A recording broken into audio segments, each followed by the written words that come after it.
Meus irmãos, nós estamos reunidos nessa noite para este culto de louvor ao Senhor, também é o nosso culto de ensino, e nessa semana nós dedicamos este culto, denominado culto de ensino, para nós pensarmos, e aí a palavra é essa mesma, né?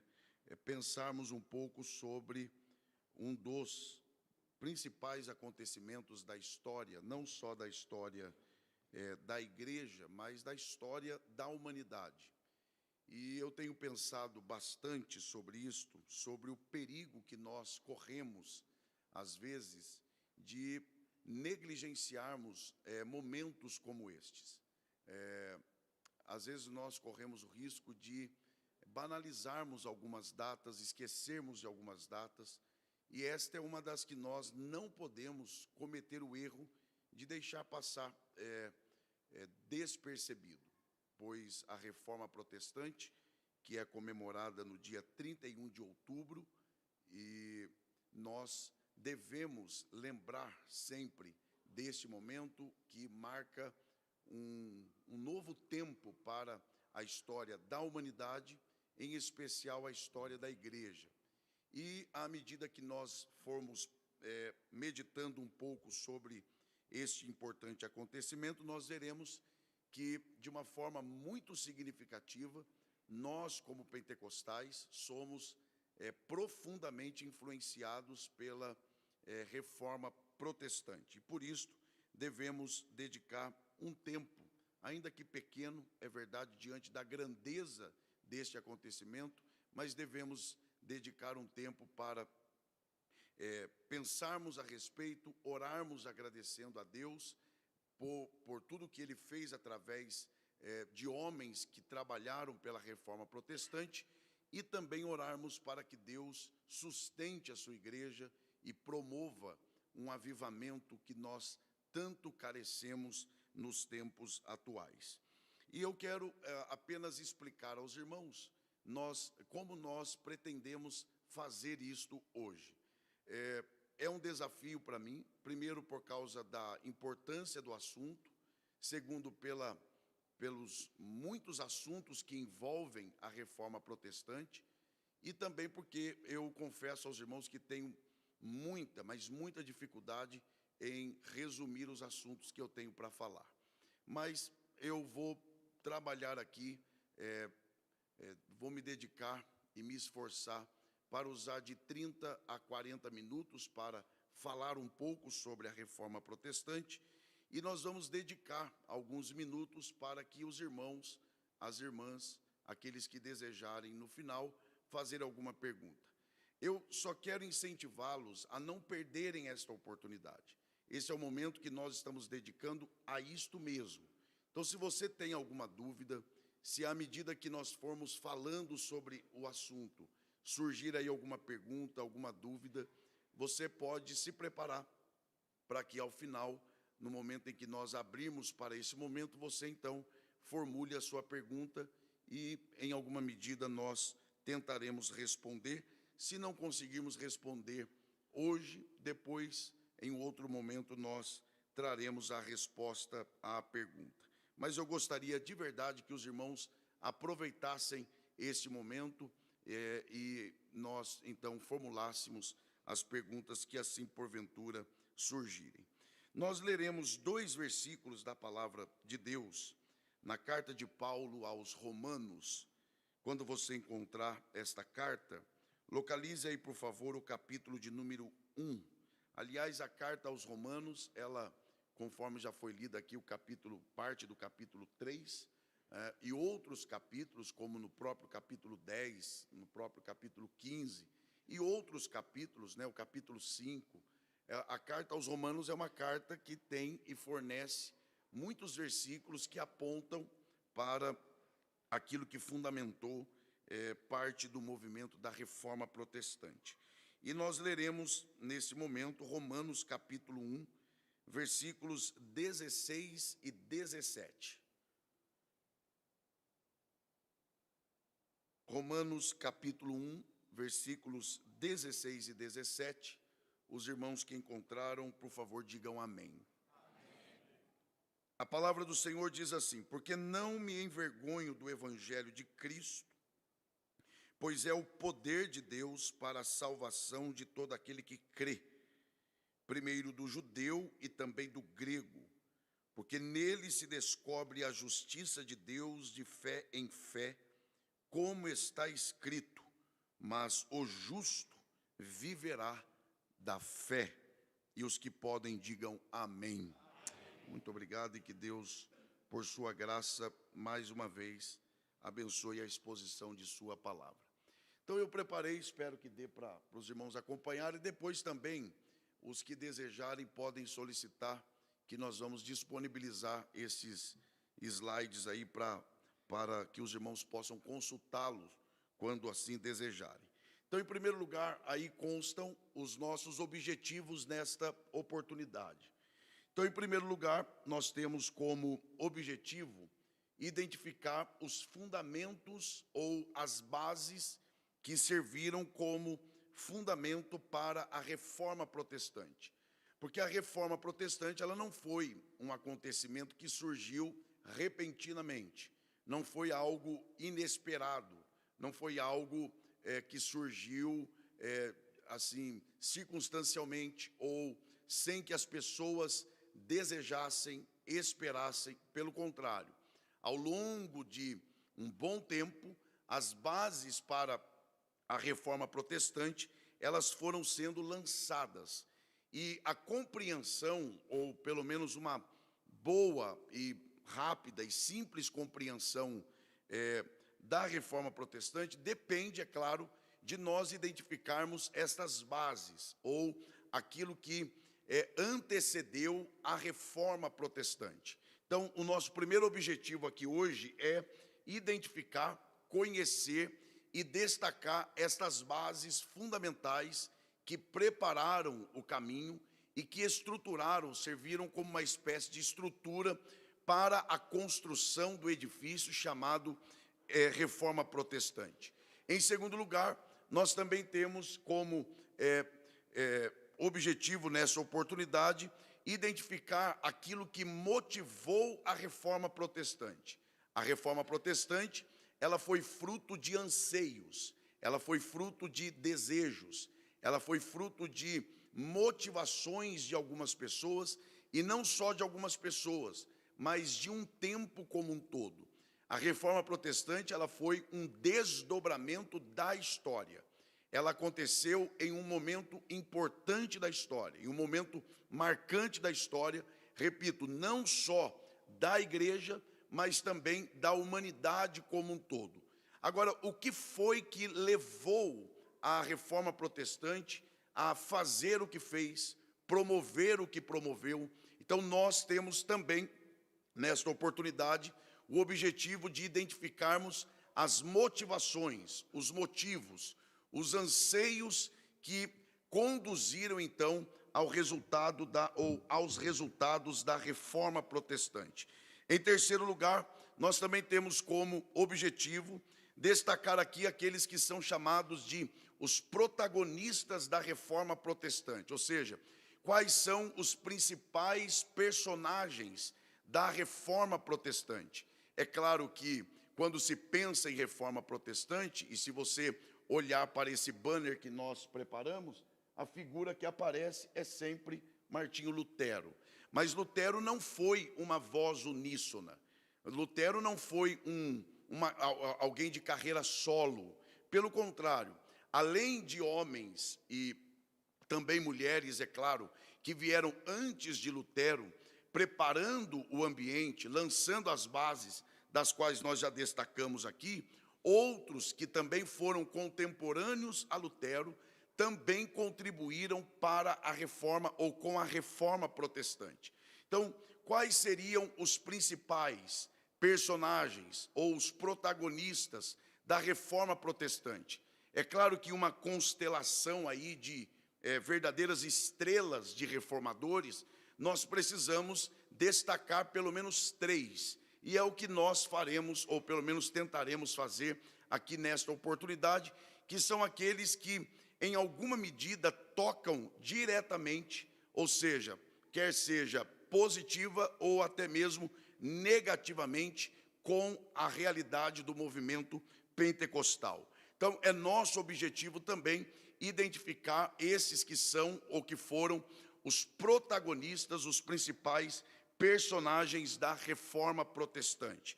O penúltimo objetivo é quais são as principais contribuições da reforma protestante. Por que um movimento que passa dos seus 500 anos ainda é lembrado, ainda é mencionado? É claro que mais por uns do que por outros, porém, ainda que em uma medida pequena, mas sempre quando chegamos no mês de outubro, alguém fala, quer seja positivo ou negativamente, fala sobre a reforma protestante. Que movimento é este que ultrapassa séculos e ainda influencia pessoas, ainda mexe com o sentimento de pessoas?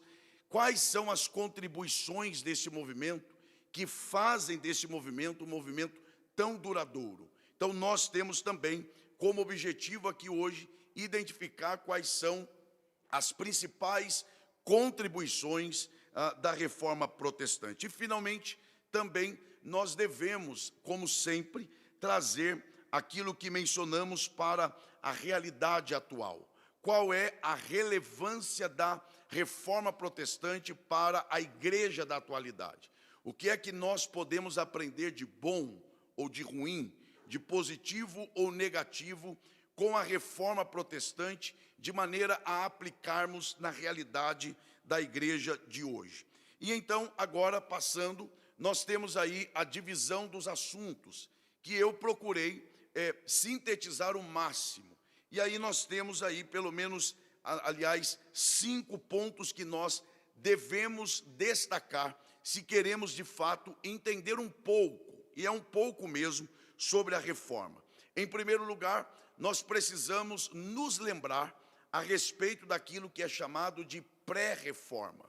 Os irmãos sabem que a reforma, ela tem aí praticamente 3 tempos: a pré-reforma, a reforma e a pós-reforma.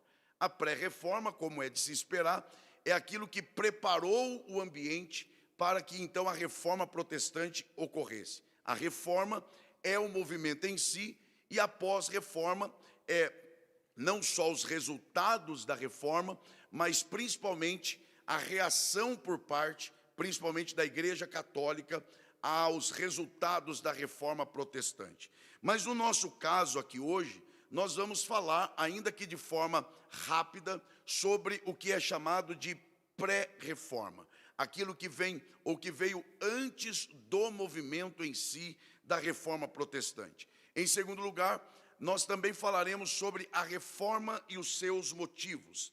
Em terceiro lugar, a reforma e os seus protagonistas. Em quarto, as suas contribuições e a sua atualidade.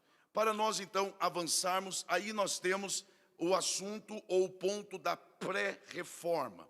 Quando nós falamos sobre pré-reforma, do que é que nós, então, estamos falando? Em primeiro lugar, ou em linhas gerais, a pré-reforma, ela não só pode, mas ela deve ser compreendida como, primeiro, um movimento. Então, tanto a pré-reforma como a própria reforma, como, por exemplo, o próprio pentecostalismo, que é uma coisa mais atual do qual nós fazemos parte, tudo isto é considerado um movimento. É lógico que a expressão movimento, dentro do nosso contexto, muitas vezes assumiu uma conotação negativa. Então se fala muito sobre, isso é apenas um movimento, e não é uma questão de Deus, foi apenas um movimento. Não é nesse sentido que nós queremos usar a expressão movimento. Então, por exemplo, quando nós falamos, me parece que na semana passada, sobre o puritanismo foi um movimento. O pietismo foi um movimento. Agora, não é um movimento no sentido banal da palavra, é no sentido de ter exercido influências significativas, algo duradouro, algo relevante, algo enraizado. Então, a pré-reforma, ela, em primeiro lugar, precisa ser à semelhança da própria reforma, ela precisa ser compreendida como um movimento. E este movimento chamado de pré-reforma, então, por exemplo, você tem parte desse movimento chamado os valdenses, que era um grupo de pregadores leigos e que foram patrocinados por Pedro Valdo, que era um homem rico e que patrocinou pregadores leigos para saírem pregando pelo mundo, numa época em que para pregar tinha que fazer parte do clero, não podia ser leigo no sentido de não pertencer ao que hoje nós chamamos de ministério. Então, e que para eles na época era o clero, o alto clero.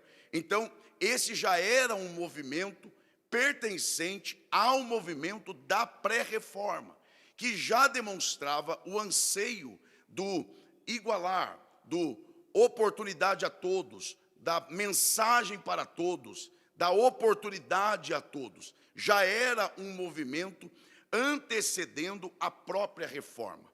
Agora, quando você fala da pré-reforma, você tem então a ideia de um movimento, e este movimento, ele se baseou fundamentalmente na renovação.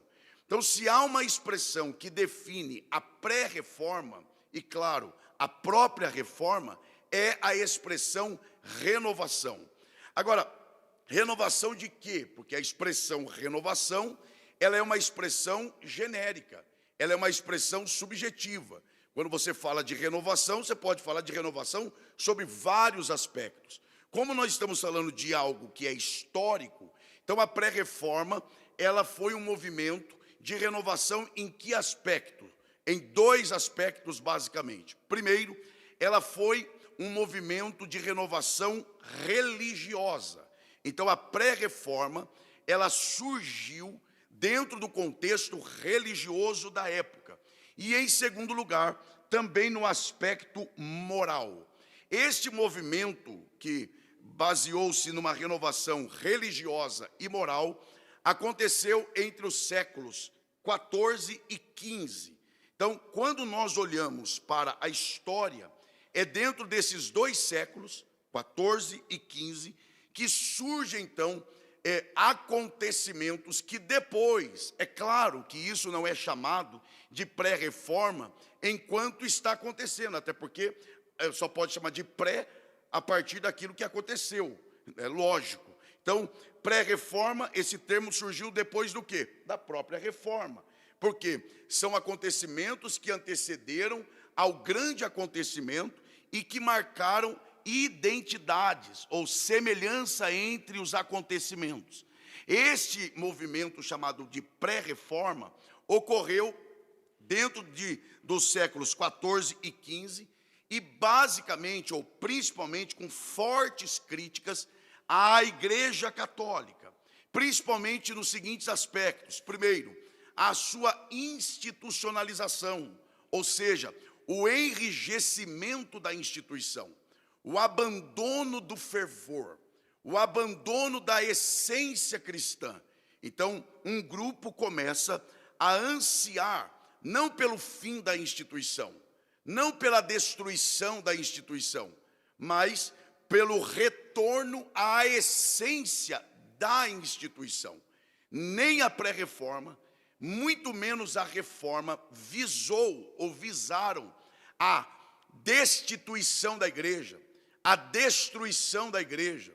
Lutero, por exemplo, não objetivou o fim da igreja, a divisão da igreja. Não, o que ele queria, à semelhança dos pré-reformadores, era o retorno à essência e também forte crítica à corrupção do clero, à corrupção daqueles que exerciam liderança na igreja e principalmente a venda de indulgências e também o divórcio das escrituras. Aqui estão 4 pontos que a pré-reforma criticava: a institucionalização, em segundo lugar, a corrupção do clero, em terceiro lugar, a venda de indulgência e em quarto lugar, o abandono das escrituras, o colocar as escrituras em segundo plano ou em último plano. Não era mais a palavra de Deus que dava a última palavra. Pelo contrário, a última palavra começou a ser do líder da igreja, do Papa, da liderança maior da igreja. Ou seja, a autoridade papal, a autoridade do clero estava sobre e não sob as Escrituras. E isso começou, então, a promover o anseio de um grupo pelo retorno, não só à essência, não só à moralidade, não só ao fim da venda de indulgências, mas principalmente ao retorno da centralidade da palavra de Deus. Então, o que esse movimento quer é restaurar a centralidade, a autoridade da palavra de Deus e, principalmente, por meio da palavra, voltar aos princípios da igreja primitiva. Só para os irmãos terem uma ideia, eu vou ler aqui para os irmãos, e nós nos reunimos aqui hoje para isso mesmo. Eu vou ler aqui para os irmãos a definição dada por Justo Gonzalez. Justo Gonzalez é um historiador, aliás, conceituadíssimo, e ele diz o seguinte: antes da reforma, já havia vozes clamando por mudanças dentro e fora da igreja. Esses movimentos pré-reformistas buscavam restaurar a centralidade das Escrituras e reformar práticas que obscureciam a mensagem cristã. Se você pegar essa definição feita por Gonzalez e você começar a aplicar na realidade daquilo que é chamado de evangelicalismo brasileiro, você vai perceber, sim, algumas semelhanças. Ou seja, sempre havendo um grupo desejando um avivamento, desejando que a igreja volte à centralidade da palavra, em vista a quê? Ao abandono das Escrituras, ao anseio, por exemplo, de coisas que colocam a palavra de Deus em segundo plano. E isso essa realidade, ela não é exclusiva daquele tempo, porque em todo o tempo da história, a igreja sempre é tentada a substituir o insubstituível. Se nós pensarmos, por exemplo, o que nós estamos estudando nesse trimestre da Escola Bíblica Dominical aqui em Mogi das Cruzes, a respeito do ministério de Jeremias, qual foi o maior erro do povo de Judá? Substituir o insubstituível, colocar no lugar de Deus outras coisas, porque isto sim é idolatria. E o povo da época da pré-reforma cedeu a isto, se curvou a isto e começou a substituir a palavra de Deus por outras práticas. E diante disso, nós precisamos nos posicionar como igreja e clamar ao Senhor, pedindo: Senhor, ajude-nos a não permitirmos que a Tua palavra seja substituída, mas que a Tua palavra encontre centralidade nos nossos cultos, que as nossas orações sejam pautadas na Tua palavra, que os nossos louvores sejam pautados na Tua palavra, que a mensagem seja pautada na Tua palavra e não na performance do pregador, não na capacidade do pregador, não na voz do pregador, mas que em tudo a Tua palavra venha reger a realidade da Tua igreja. Quem deseja isso de verdade, glorifique ao Senhor. Então, na verdade, para Justo Gonzalez, o que ele quer dizer com isso? Que a pré-reforma serviu como um processo de amadurecimento teológico. E quando eu leio isso de Justo Gonzalez, o meu coração, de verdade, meus irmãos, se alegra. Por quê? Porque o nosso Deus, Ele é um Deus que poderia fazer a obra instantaneamente, é verdade, mas Ele é um Deus que obedece princípios. Ele é o Deus que estabeleceu o princípio da semeadura. Então você ara a terra, prepara a terra, lança a semente, rega a semente, espera o tempo, depois cresce a árvore e vai se desenvolvendo, até que então você colha os frutos. Ora, Deus não poderia mandar o fruto já de uma vez do céu? Sim, mas Ele estabeleceu os tempos, as estações. Da mesma forma na igreja. É verdade que a igreja às vezes passa por tempos difíceis, tempos de escassez, tempo em que você tem que gritar para que o povo ame as coisas de Deus, venham para a casa de Deus. Mas o Deus a quem nós servimos, Ele não dorme. Nós dormimos, mas Ele não. E em tempos de escassez, em tempos de abandono da palavra, sempre haverá um remanescente pelo qual Deus está amadurecendo aquilo que Ele está por fazer na história. E Ele pode estar sim preparando pessoas aqui em Mogi das Cruzes, aqui nessa noite de quarta-feira, para fazer parte daquilo que Ele está por fazer, não só nessa cidade, mas nesse estado, nesse país, para um tempo de avivamento da sua igreja. Você crê nisso? Glorifique ao Senhor nesta noite. Então, nós temos aí os principais pré-reformadores. Tem outros, é claro. Por exemplo, tem um que eu gosto muito, mas não está aí, que é o Jerônimo Savonarola. Depois pesquise. Se você quer uma leitura rápida sobre ele, procure o livro Heróis da Fé. Ali você vai ter, eu acho que talvez 3, 4 páginas, a história de Jerônimo Savonarola. É um gigante da pré-reforma. Mas eu destaquei aí 2 gigantes também. Primeiro, John Wycliffe, que viveu entre 1328 a 1384. Veja o que ele foi. Ele foi teólogo, não fique triste, ele foi filósofo e ele foi pré-reformador inglês. Um teólogo, filósofo desejando a renovação da igreja. Então a gente precisa beber na fonte da história para entender que teólogo e filósofo pode ser fervoroso. Porque às vezes tem gente que não é filósofo, não é teólogo e também não é fervoroso. Agora é possível também que se tenha pessoas que sejam teólogas, filósofas e fervorosas, que desejam o avivamento da igreja, que desejam o despertamento da igreja, que desejam a renovação da igreja. Aqui está um exemplo. Ele foi inclusive professor universitário na Universidade de Oxford. Ou seja, ele foi um homem intelectual. E ele é uma das sementes da reforma protestante.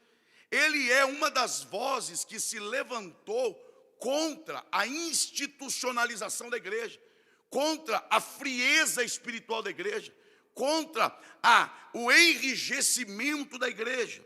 E olha o que ele defendeu. Primeiro, ele defendeu a autoridade da Bíblia acima da autoridade papal. Segundo, ele defendeu a salvação somente pela fé.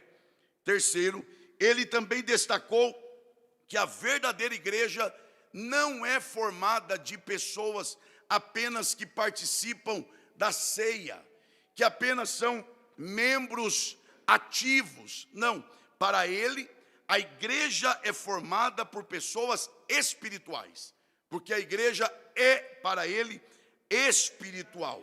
Ou seja, para ele, membros da igreja são aqueles que vivem em conformidade com as Escrituras. Depois, você tem John Huss, esse é ainda mais conhecido. Ele foi um líder religioso, teólogo e pré-reformador tcheco. Ele defendeu o seguinte: a superioridade das Escrituras em relação ao Papa, tudo na mesma linha. Aliás, ele foi influenciado pelos escritos de Wycliffe. Ou seja, ele combate a autoridade do Papa e diz que a palavra é superior ao Papa.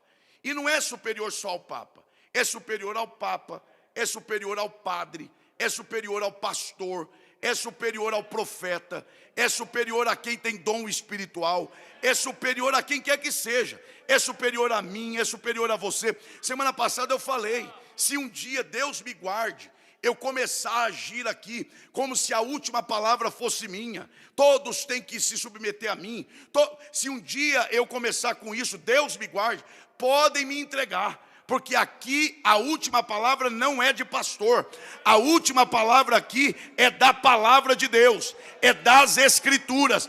Deus tem a última palavra nesta igreja, Deus é o dono desta igreja. Você crê nisso? Diga glória ao Senhor. Ele também foi alguém que defendeu a ideia de que a Bíblia tem que ser acessível a todos, ou seja, todos têm que ter a Bíblia no seu próprio idioma. Ora se isso não é uma preparação para o que Lutero viria fazer depois.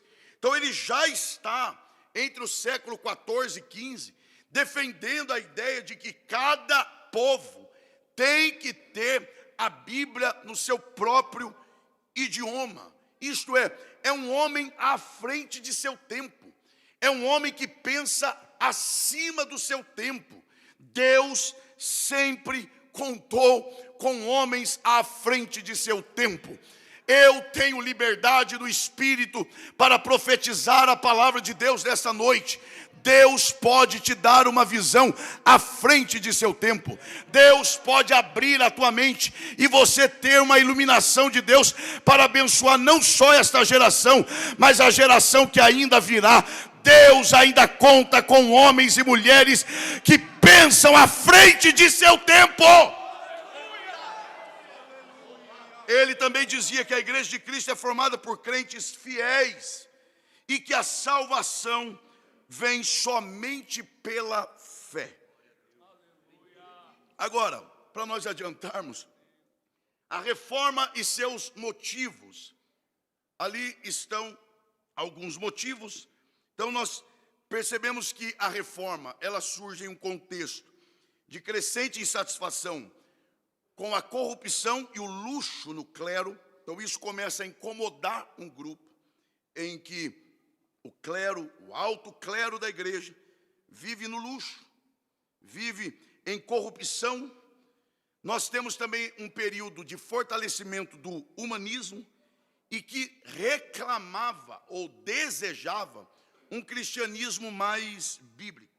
Ou seja, e a Escritura deveria governar a igreja sozinha, sem mediação humana. Então a reforma, ela surge dentro desse contexto. E aí você tem pelo menos alguns aspectos, como por exemplo, 4 aspectos, na verdade, que marcaram o contexto ou as motivações da reforma. Primeiro, você tem uma motivação religiosa. Você tem um período de corrupção da liderança e você tem também a venda de indulgência, ou seja, quando se vendia perdão. Então, a pessoa pagava para ser perdoada, né? Ou tinha ainda ali o Textdale, né? Que fortaleceu essa ideia de que se a pessoa pagasse ali uma quantia, a pessoa poderia tirar parentes do purgatório. Dele até inclusive a frase, né? A cada tilinte de uma moeda, uma alma sai do purgatório. Rapaz, nem purgatório, nem moeda e nem indulgência, né? Mas, veja, a gente acha isso um absurdo, né? Mas é o que eu sempre procuro dizer. Eles ainda vendiam lugar no céu. Hoje tem igreja que vende coisas da terra. E tem gente que ainda é enganado, né? Aliás, essa questão do engano religioso é antigo, né? Porque na época de Jeremias já tinha um engano.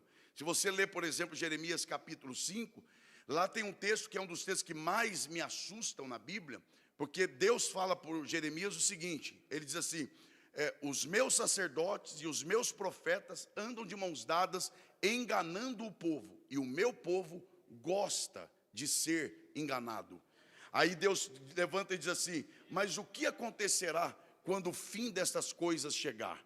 Ou seja, isso não é para sempre, não haverá engano para sempre. Mas a verdade é que o povo é enganado e na maioria das vezes gosta de ser enganado. Então esse é um problema antigo. Então você tem primeiro uma motivação religiosa, depois você tem uma motivação teológica, que é diferente. Religião é uma coisa, teologia é outra coisa. É parte da mesma coisa, mas são coisas distintas. Então você tem na religião, você tem a corrupção do clero, você tem a venda de indulgência, você tem a negociação do sagrado, a venda do sagrado. Na teologia, qual é a motivação teológica da reforma? A motivação é só as Escrituras. E por que os reformadores, à semelhança dos pré-reformadores, exaltam as Escrituras? Porque eles entendem que a semelhança, por exemplo, quando aqueles aqueles filhos dos profetas, eles foram lá preparar algo para comer, e aí pegaram lá algo venenoso e colocaram lá na comida, e alguém gritou: tem veneno na panela. Qual foi a solução que o profeta deu? Joga farinha na panela. E jogou a farinha e o veneno foi embora e puderam comer à vontade. A farinha ali é uma representação direta do quê? Da palavra de Deus. Porque em tempos de engano só existe um remédio: a verdade da palavra de Deus. Ora, se você, por exemplo, pegar a previsão de Paulo, que é uma previsão assustadora, porque quando Paulo prevê ali, escrevendo a Timóteo, em que chegariam dias em que homens seriam amantes de si mesmos, e ele vai descrevendo esse tempo, é exatamente o tempo que nós estamos vivendo. E ele diz que nesse tempo os homens não suportariam a sã doutrina e teriam comichão no ouvido. Ou seja, não suportam a verdade, porque é uma geração enganada, que engana-se a si mesmo. Agora, qual é o papel da igreja? Acreditar que em uma geração que a maioria não quer a verdade da palavra, nós precisamos continuar acreditando que a palavra é suficiente para curar a enfermidade do engano religioso. Então, que nós possamos pedir ao Senhor: levante pregadores fiéis, levante pregadoras fiéis, levante pregadores amantes, fervorosamente amantes da tua palavra, e que preguem a tua palavra com verdade, porque ela é a farinha que dissipa todo o veneno do engano religioso. Quem aqui crê no poder exclusivo da palavra de Deus? Então você tem motivação religiosa, teológica, que aí é só as escrituras, só a fé, ou seja, a Bíblia e a fé, não o Papa, não o homem, não a ajuda humana pode promover a salvação. A salvação é somente por meio da fé em Jesus Cristo. E a fé vem por meio do ouvir o quê? A palavra de Deus, a palavra de Cristo. Então, o homem tem o seu lugar, a liderança tem o seu lugar, é preciso respeitar mesmo liderança. Agora, a salvação é por meio da fé em Jesus Cristo, que só vem por meio da palavra de Deus. Você tem também a motivação moral, porque o luxo dominava, o poder do clero, os bispos, os papas, viviam como nobres, não como líderes espirituais. Eles eram uma classe especial, inacessível, intocável. A salvação passava por eles.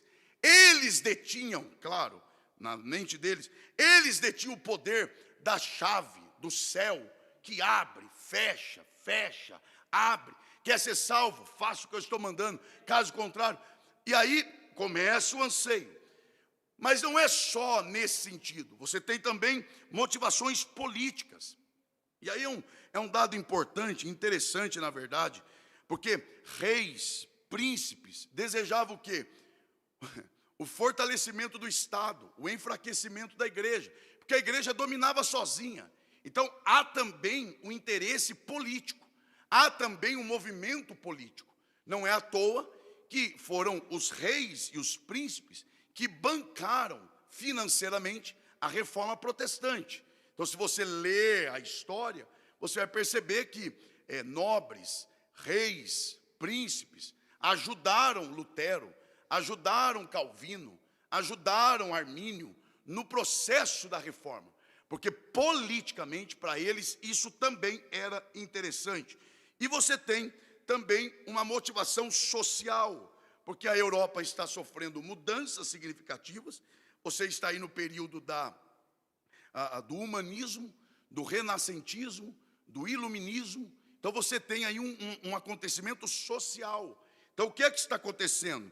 A Europa está sofrendo mudanças, você tem o crescimento de cidades, o aumento da alfabetização, uma nova mentalidade está surgindo, e é uma mentalidade individualista, racionalizada, e você então tem a chegada inclusive da imprensa com Gutenberg, e que ajuda na proliferação da mensagem da reforma protestante. Ou seja, é um conjunto de coisas. E aí você tem três figuras importantes na reforma. Você tem Martinho Lutero, ele que nasceu em 1483 e morreu em 1546.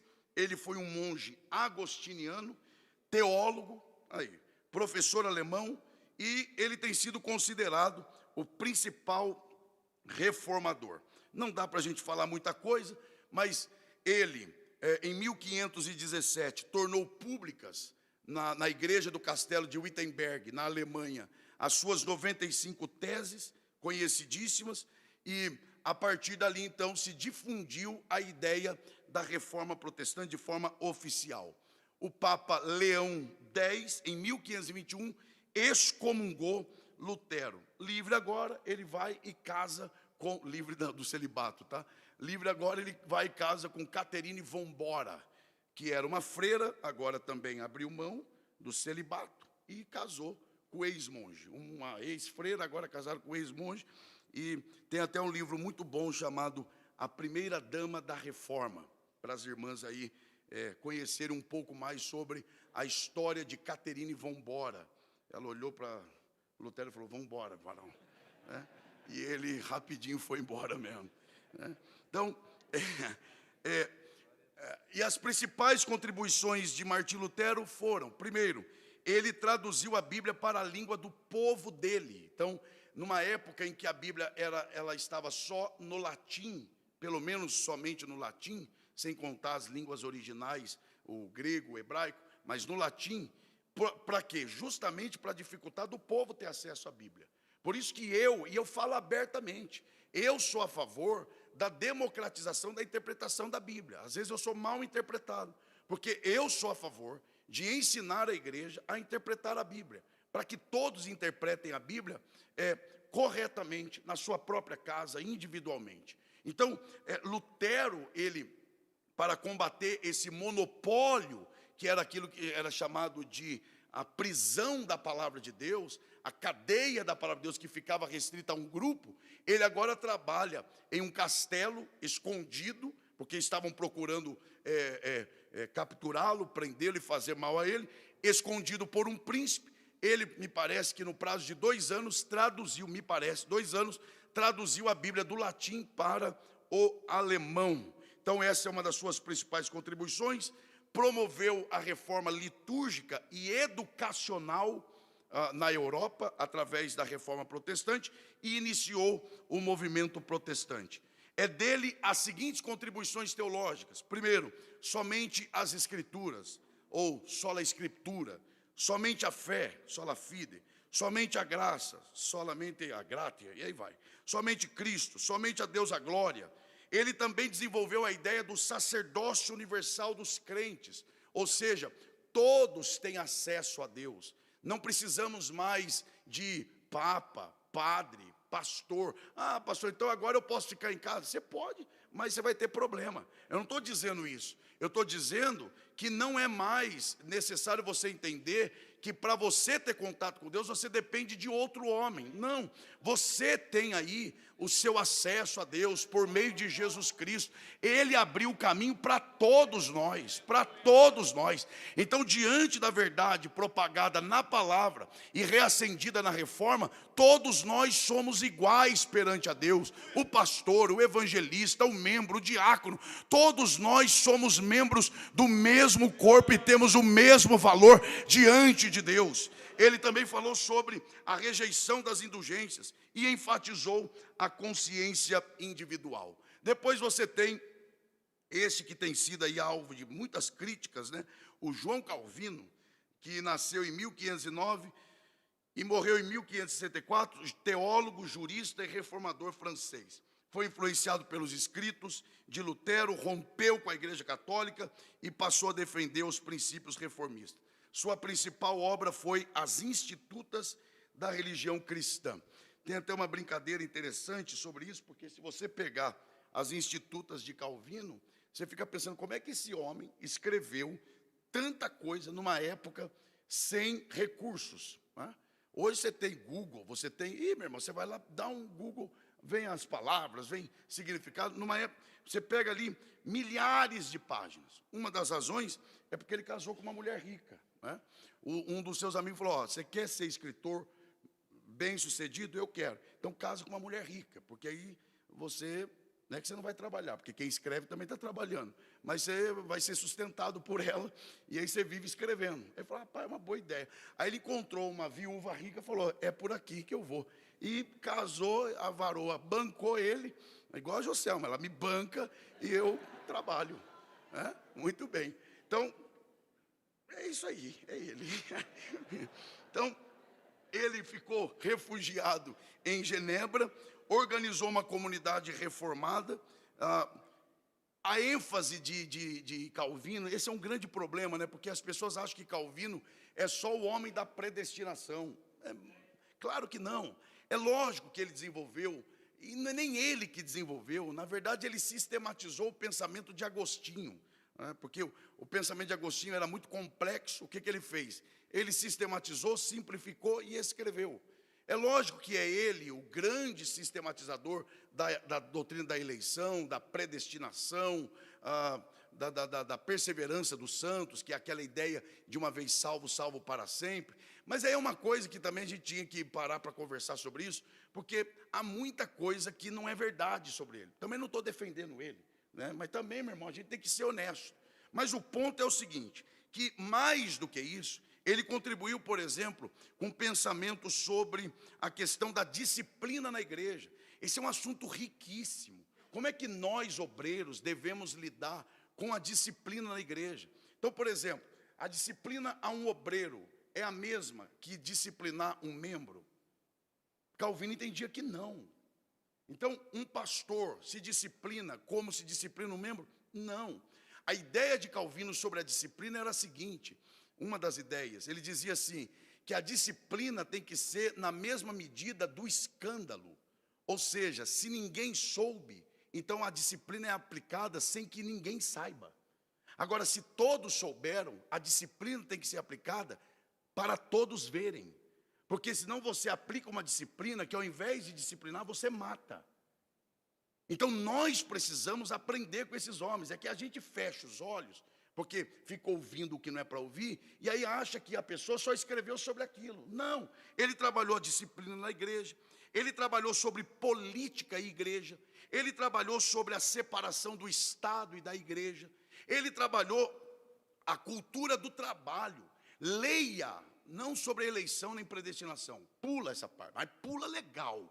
Agora, leia o que Calvino escreveu, por exemplo, sobre a cultura do trabalho.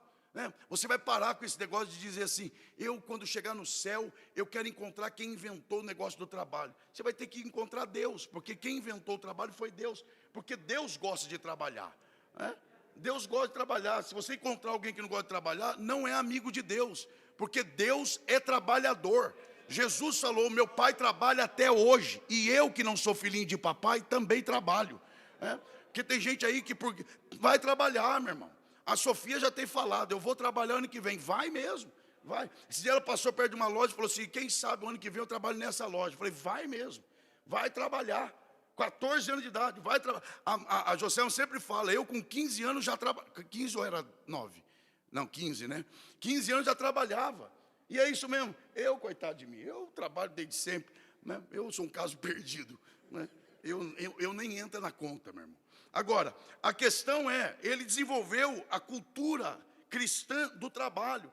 Qual é a visão de Deus para o trabalho? E aí você não vai mais trabalhar só para ganhar dinheiro. Você não vai, por exemplo, quando você pensa nos puritanos, leia sobre os puritanos, conheça sobre os puritanos, não a doutrina da soteriologia. Mas não é porque uma parte é ruim que tudo é ruim. Pelo amor de Deus, a gente tem que ser seletivo, a gente tem que ter filtro. Leia sobre os puritanos, a cultura do trabalho dos puritanos, que eles entendiam que cada serviço que eles faziam para um cliente, não era para o cliente, era para Deus. Então eles trabalhavam dizendo, eu estou trabalhando para a glória de Deus. Isso aqui é para a glória de Deus. Eles se tornaram os melhores trabalhadores, os melhores empresários. Eles fundaram os Estados Unidos da América, porque entenderam que o trabalho não é um peso, o trabalho é um mandato divino. O trabalho dignifica o homem, o trabalho é para a glória de Deus, e lá no seu serviço, aquele ambiente hostil, vai se tornar um ambiente que você vai glorificar a Deus, e Deus vai te exaltar naquele lugar, para a glória dEle. Então, nós temos que olhar para isso. Então, ênfase dele, soberania absoluta de Deus, predestinação, ênfase na disciplina moral, valorização do trabalho e da ética cristã. Isso porque eu nem falei do que ele pensa sobre a ética. Agora, olha o outro, tem que falar dele, né? Jacob Armínio, como não falar do Armínio? Ah, mas ele foi reformador? Isso, os reformados tentam esconder, mas ele foi um reformador. Nasceu em 1560, morreu em 1609, nasceu ali nos Países Baixos, foi um teólogo protestante holandês e professor da Universidade de Leiden. Suas ideias deram origem ao chamado arminianismo. Um homem intelectual, altamente intelectual. Se você pegar as obras de Armínio, publicadas pela CPAD, você fica encantado com a capacidade desse homem. Tanto que é ele quem debatia com Calvino. Aliás, eles debatiam de forma pesada. E quem mediava os dois para tentar amenizar era o outro reformador chamado Martin Butzer, que é praticamente esquecido, mas que fazia um papel mediador extraordinário. Ele inicialmente foi influenciado por Calvino e depois ele contrariou Calvino em alguns pontos, principalmente sobre a predestinação. Quais são as principais ênfases teológicas de Armínio? A graça de Deus é oferecida a todos, mas pode ser resistida. É o que nós acreditamos. Porque os calvinistas, eles pregam a ideia da expiação limitada, que Jesus não morreu por todos, que Jesus morreu só pelos eleitos. Nós não, nós acreditamos que Jesus morreu por todos, e que nós podemos, ou o homem pode, resistir ou aceitar. Por quê? Para Armínio, o homem possui sim o livre-arbítrio, para aceitar ou rejeitar a salvação. Ah, então não é obra da graça? Como não? O livre-arbítrio é uma obra da graça. É Deus dando ao homem a chance de escolher. A eleição para Armínio é condicional, enquanto para Calvino é incondicional. Deus olha e diz, você querendo ou não vai ser salvo. Você querendo ou não, não vai ser salvo. Isso é verdade. Isso aí é verdade. Isso eu tenho que dizer que é o que eles defendem mesmo. Então Deus olha e diz assim, você. Não, você não. Aí, tá, mas com base em quê? Ninguém sabe. Não. Soberania eterna. Por favor. Então, ele olha e diz, você. Não, você está fora. Não, mas eu quero. Não, mas eu não quero. E você? Eu não quero. Não, mas eu quero. Então, você vem. Não. Então, para o Armínio, a eleição é condicional, baseada na presciência de Deus, que é chamada de graça preveniente. Ou seja, Deus antecipadamente sabe quem vai crer e por esses ele trabalha. Então, é aquilo que nós acreditamos. A redenção é universal, ou seja, aquilo que Cristo fez, ela alcança toda a raça humana, todos os homens, mas ela é eficaz apenas para quem crê. É a ideia do ônibus, né? Os reformados ficam bravos com a gente, quando a gente dá esse exemplo. Mas isso é muito simples, é simples, mas tenta rebater. É a ideia do ônibus. Você tem um ônibus que sai de Brás Cubas e vai para Jundiapeba. Quem está predestinado? O ônibus. Quem entrar e ficar até o final, chega. Se não entrar, não chega. E se descer antes, também não chega. O ônibus vai chegar. O ônibus é a igreja, meu irmão. A igreja foi predestinada em Cristo. Quem estiver nela, em Cristo, chega lá e tal. Agora, se descer do ônibus antes, meu irmão, o ônibus vai e você fica. Então, essa é a nossa ideia. E é daí que vem, então, aquilo que a teologia pentecostal, ela defende. E é nesse sentido que, em alguma medida, a igreja pentecostal, ela, então, é influenciada. E, finalmente, as principais contribuições. Vejamos aí. Primeiro, na educação. Pesquise, leia sobre a influência da reforma na educação. É uma coisa impressionante. Tem até uma uma pesquisa interessante que mostra os países que foram colonizados por reformados e países que foram reformados por católicos. E você vai ver a prosperidade de um em relação ao outro. A educação, a elevada educação. Você pega países da Europa que foram, por exemplo, na Suíça, é uma coisa, dá raiva. Raiva santa, mas dá. Você fala, gente, isso aqui é pintado à mão. Isso aqui, meu Deus do céu. Você olha, meu irmão, não tem, é até chato. É chato que você não vê lixo nenhum. Você fala, gente, tem que ver pelo menos um papel. Não é possível para dar graça. Mas não tem graça, porque não tem nada. Pra você ter uma ideia, lá, a pessoa não tem cobrador no trem. Não tem catraca. Então não paga? Paga. Mas se eu não quiser pagar? Não paga. Só torça e ore para o guarda não te pedir o bilhete dentro do trem. Porque daí, se pegar, vai preso também.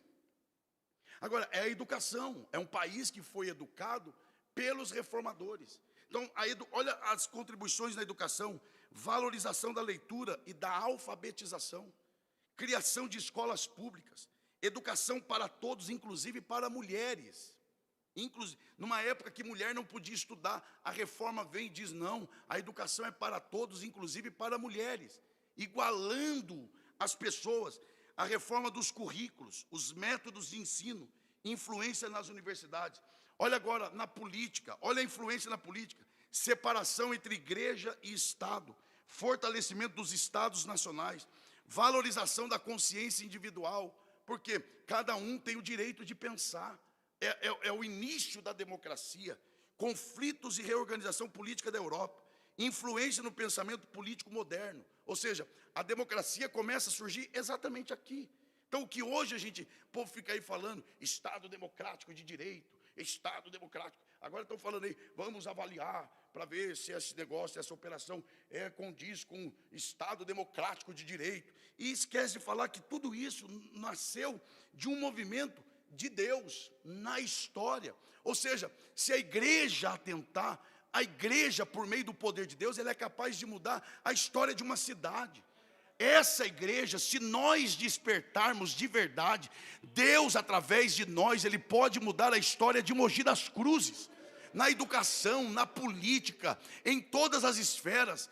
Deus pode realizar uma grande obra através de um povo que se põe a orar, a clamar e acreditar no poder exclusivo da palavra dEle.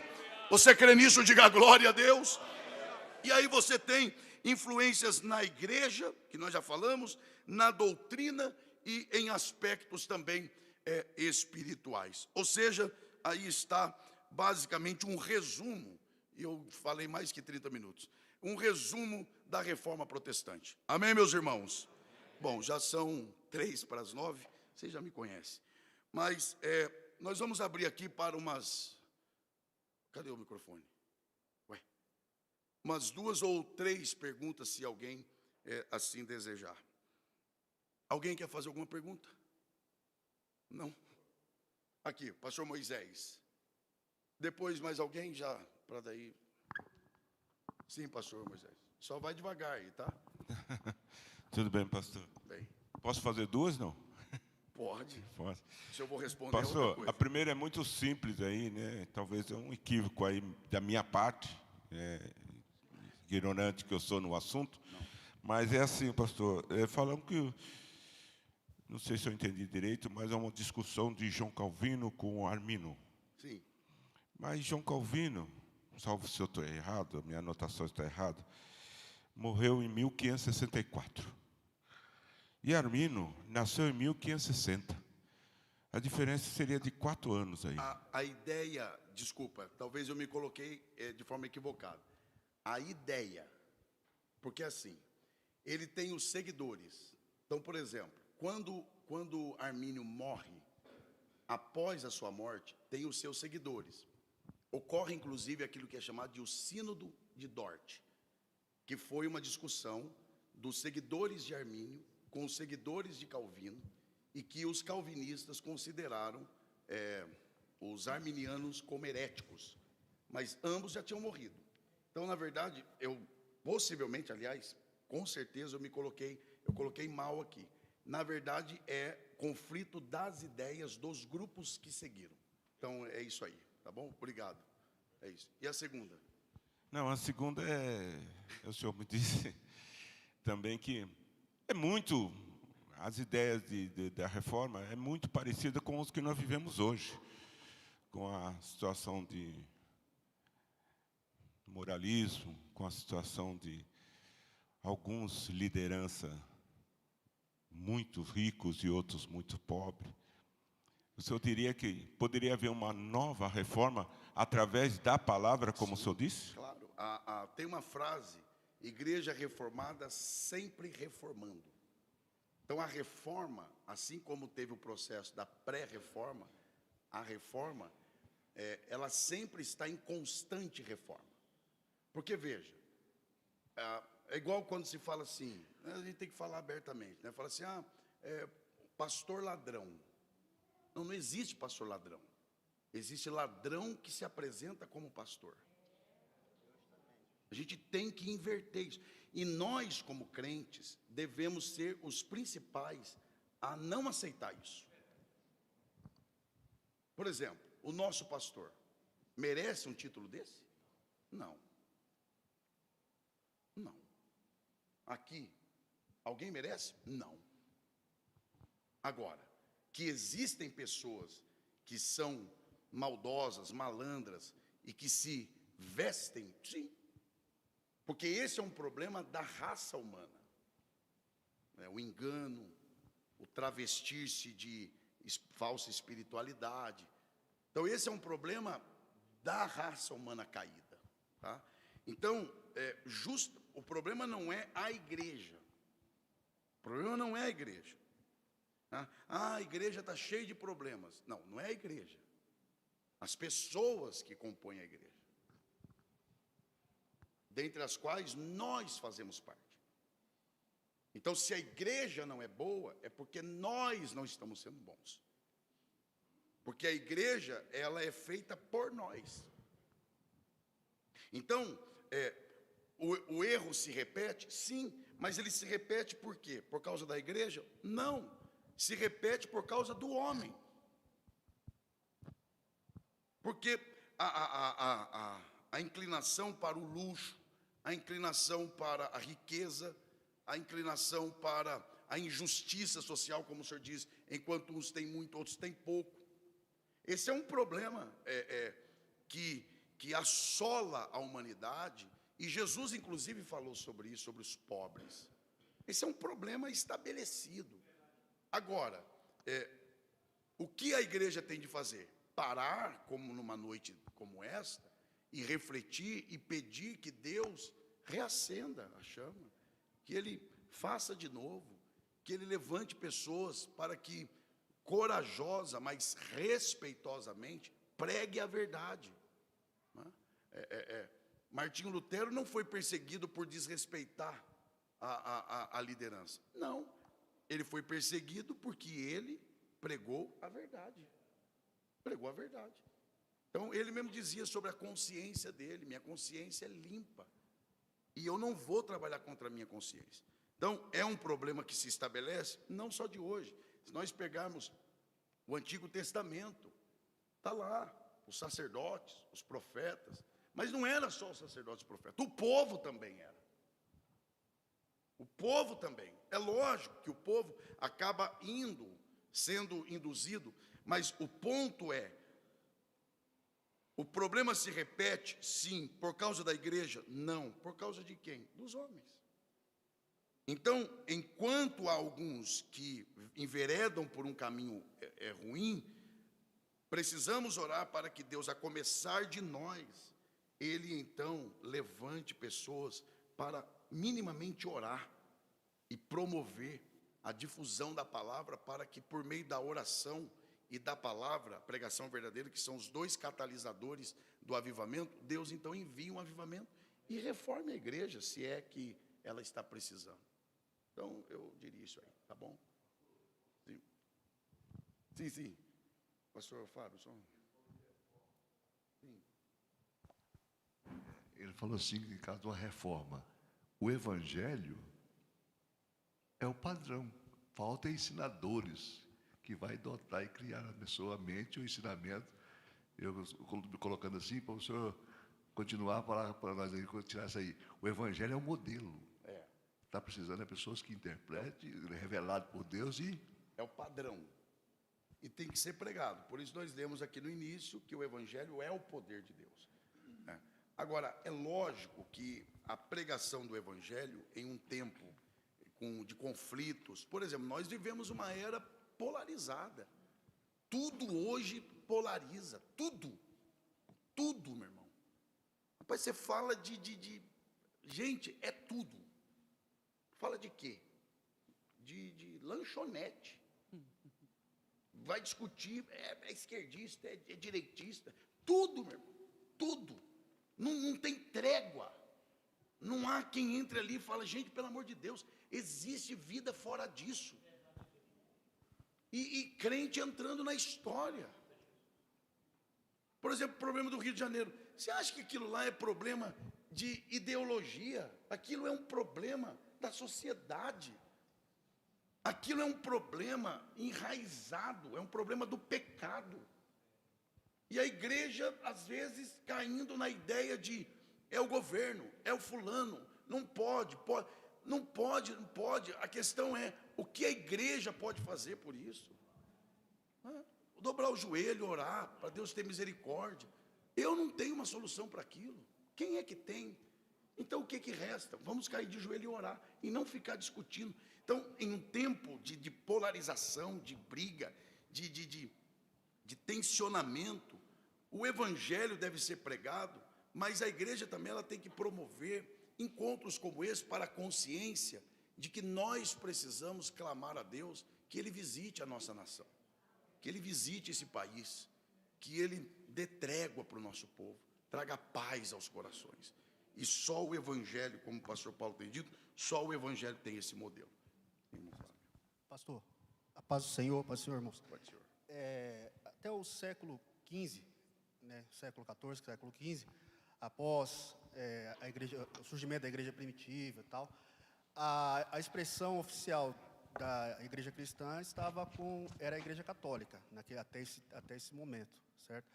A pergunta é, os pré-reformadores, e agora fica mais evidente com Lutero, por exemplo, em Wycliffe e John Hus, eles confrontaram o clero da igreja, pois eles identificaram todos os desvios da palavra de Deus, né, e vai ficar agora muito nítido com Lutero, no caso das indulgências, né, a corrupção do clero, o afastamento da palavra em si.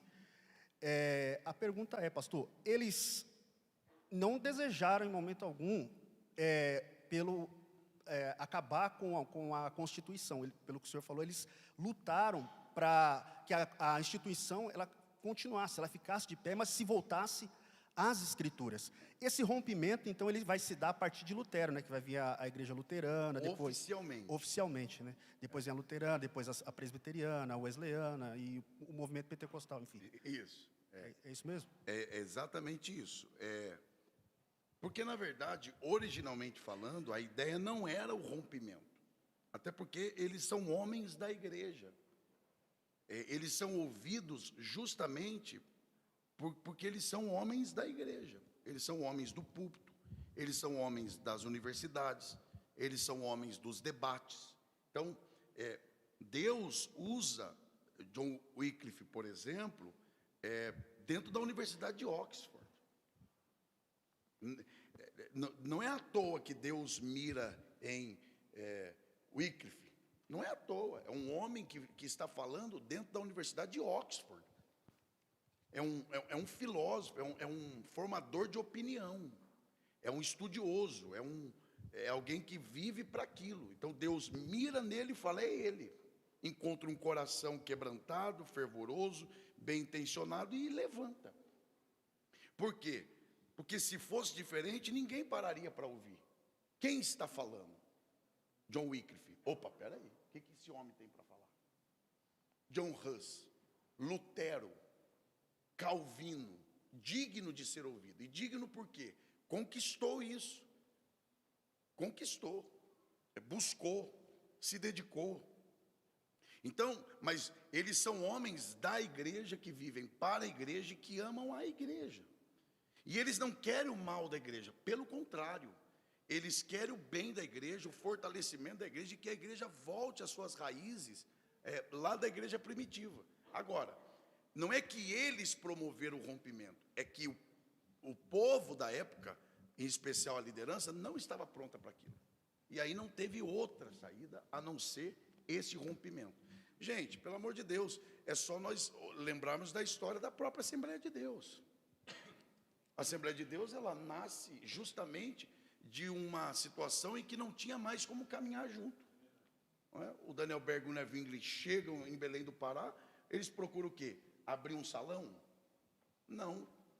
Eles vão para a igreja da qual eles faziam parte, a Batista. Lá, eles estão inflamados pelo poder do Espírito Santo, começam a falar sobre batismo com o Espírito Santo, é expulso da igreja. Ué, fomos expulsos. Vamos procurar o quê? Um lugar. Aí encontra lá a Celina de Albuquerque, que também já é batizada com o Espírito Santo, e começa. Então, é o processo, é a história. Mas a ideia original não era o fim da instituição. Pelo contrário, era o fortalecimento, porém, a liderança da época não estava pronta para aquilo. Última, alguém mais? Veio lá de baixo.